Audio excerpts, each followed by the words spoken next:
రాజ్ కుమార్ చెప్పండి, రాష్ట్రం అంతా కూడా ఒక సందడి వాతావరణం కనిపిస్తోంది. ముఖ్యమంత్రి వైఎస్ జగన్మోహన్ రెడ్డి ఎన్నికల శంఖారం పూరించబోతున్నారు ఈరోజు బస్సు యాత్రతో అని చెప్పి. ఏం ప్రసంగిస్తారు అనేది సర్వత్రా ఆసక్తి. ఇప్పటివరకు ఓ లెక్క, ఇకపై ఇంకో లెక్క అంటూ కూడా మాట్లాడుతున్న పరిస్థితి ఉదయం నుంచి కూడా మనకు కనిపిస్తోంది. ఏంటి వేంపల్లిలో పరిస్థితి, అప్డేట్ చెప్పండి.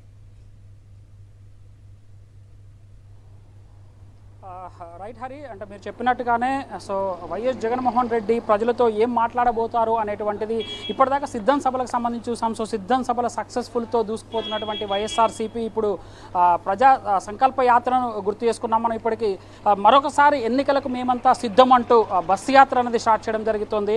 సో మరి కాసేపట్లో ఇడుపులపాయ నుంచి స్టార్ట్ అవుతుంది. ఇడుపులపాయ తర్వాత వేంపల్లి అనేది నెక్స్ట్ ఇక్కడ స్వాగత తోరణాలతోటి ఇక్కడ అంతా కూడా రెడీ అయినటువంటి సిచ్యువేషన్ కనబడుతుంది. రైట్ నో మనం ఇక్కడ చూపించేటువంటి ప్రయత్నం చేస్తున్నాం. సో అటువైపు ఉన్నటువంటి దారి గుండా, అంటే వేంపల్లి విలేజ్ నుంచి ఇటువైపు ఈ సర్కిల్ గుండా వస్తారు. ఇది వేంపల్లి క్రాస్ రోడ్స్ అనమాట. సో ఇటువైపు చూసుకున్నట్లయితే కంప్లీట్గా ఇటు డైరెక్ట్గా ఇడుపులపాయకు వెళ్ళేటువంటి బైపాస్ రోడ్. ఈ జంక్షన్ మరి కాసేపట్లో జనాలతో నిండబోతోంది. So right out I think Hari, you remember that 2017లో మనం ప్రజా సంకల్ప యాత్ర అనే పేరుతో వైఎస్ జగన్మోహన్ రెడ్డి ఒక సంకల్ప యాత్ర స్టార్ట్ చేశాడు. అప్పుడు ప్రతిపక్ష నేతగా ఉన్నాడు. ఆల్మోస్ట్ 341 కిలోమీటర్లు, మొత్తం దాదాపుగా 341 రోజులు, దాదాపుగా 3648 కిలోమీటర్లు ట్రావెల్ చేశాడు. ప్రజల కష్టాలు ఏంటో తెలుసుకున్నాడు. ఆ తర్వాత పార్టీకి సంబంధించినటువంటి మేనిఫెస్టో రూపొందించాడు. అక్కడి నుంచి పుట్టిందే నవరత్నాలు. సో ఇది సేమ్ వే.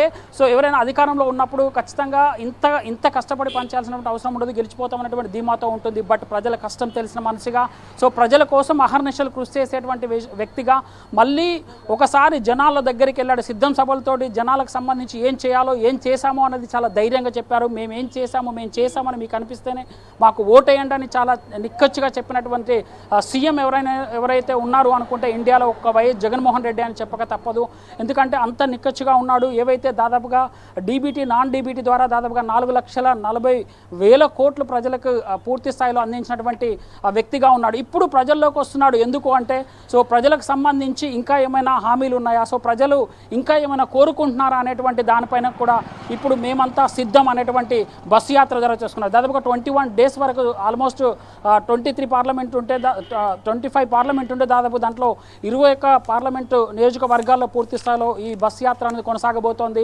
సో ఈ బస్సు యాత్రలో ప్రజల దగ్గర నుంచి వచ్చినటువంటి ప్రతిస్పందనను తీసుకొని ఇక్కడ నుంచే మరొక మేనిఫెస్టోను తయారు చేయబోతున్నారు. ఈ మేనిఫెస్టో ఇప్పటి వరకు చరిత్రలో ఎవరు కూడా తయారు చేయనటువంటి మేనిఫెస్టోను తయారు చేయబోతున్నారు. జనరల్గా పార్టీలు తమకంటూ ఒక ఎజెండాను పెట్టుకొని వస్తాయి. ప్రతిపక్ష నాయకులు అయితే వాళ్ళకు ఉన్నటువంటి సొంత ఎజెండాతో మేనిఫెస్టో తయారు చేస్తారు. బట్ ప్రజల కోసం, ప్రజా ఎజెండాకు సంబంధించినటువంటి మేనిఫెస్టో తయారు కాబోతుంది. 21 రోజులలో పూర్తిగా ప్రజలు కోరుకునేటువంటి మేనిఫెస్టో రావాలంటే ప్రజల్లో ఉండాలి, ప్రజలతో మమేకం అవ్వాలి అనేటువంటి కృతనిశ్చయంతో ముందుకు సాగేటువంటి కార్యక్రమమే మేమంతా సిద్ధం అనేటువంటి ఇక్కడ బస్సు యాత్ర అని చెప్పుకోవచ్చు. ప్రతి జిల్లాలో బస్సు యాత్రతో పాటుగా ఒక సిద్ధం సభ ఉంటుంది. అక్కడ ఇంటెలెక్చువల్స్తో మీట్ అవుతారు. సో ఇంటెలెక్చువల్తో మీట్ అయిన తర్వాత వాళ్ళ దగ్గర నుంచి కూడా కొన్ని అభిప్రాయాలు తీసుకుంటారు. మరి కాసేపట్లోనే ఇక్కడ వేంపల్లి ఉన్నటువంటి క్రాస్ రోడ్ దగ్గర పూర్తి స్థాయిలో జనసందోహం నెలకొనబోతుంది.